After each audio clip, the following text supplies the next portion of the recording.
നമുക്കിന്ന് അപ്പത്തിൻ്റെയും ഇടിയപ്പത്തിൻ്റെയും ഒക്കെ കൂടെ കഴിക്കാൻ പറ്റിയ ഒരു വെജിറ്റബിൾ സ്റ്റൂ തയ്യാറാക്കാം. ആദ്യം തന്നെ ഒരു 8 മണിക്കൂറോളം വെള്ളത്തിൽ കുതിർത്ത ഗ്രീൻ പീസ് ഉപ്പും ആവശ്യത്തിന് വെള്ളവും ഒഴിച്ച് വേവിക്കണം. ഗ്രീൻ പീസ് വെന്തുടഞ്ഞു പോകരുത്.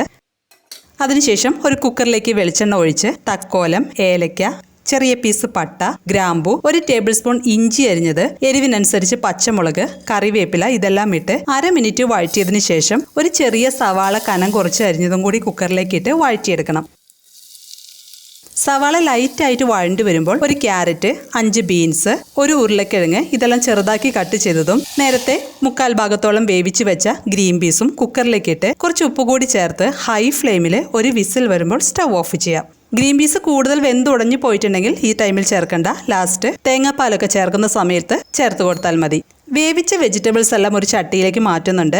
അതിനുശേഷം തേങ്ങാപ്പാലിൻ്റെ 2ാം പാൽ ഒഴിച്ച് 1 മിനിറ്റോളം കറി തിളപ്പിക്കണം. 3-4 ഉരുളക്കിഴങ്ങ് പീസുകൾ ഇതുപോലെ ഒന്ന് ഉടച്ചു കൊടുത്താൽ കറിക്ക് കുറച്ച് കൊഴുപ്പ് കിട്ടും. കറി ഒന്ന് കുറുകി വരുമ്പോൾ 1/2 ടീസ്പൂൺ കുരുമുളക് പൊടിയും 1/4 ടീസ്പൂൺ ഗരം മസാലയും കൂടി ചേർത്ത് തേങ്ങാപ്പാലിൻ്റെ 1ാം പാൽ ഒഴിച്ച് ഒരു പിടി മല്ലിയിലയും കൂടി ചേർത്ത് സ്റ്റവ് ഓഫ് ചെയ്യാം.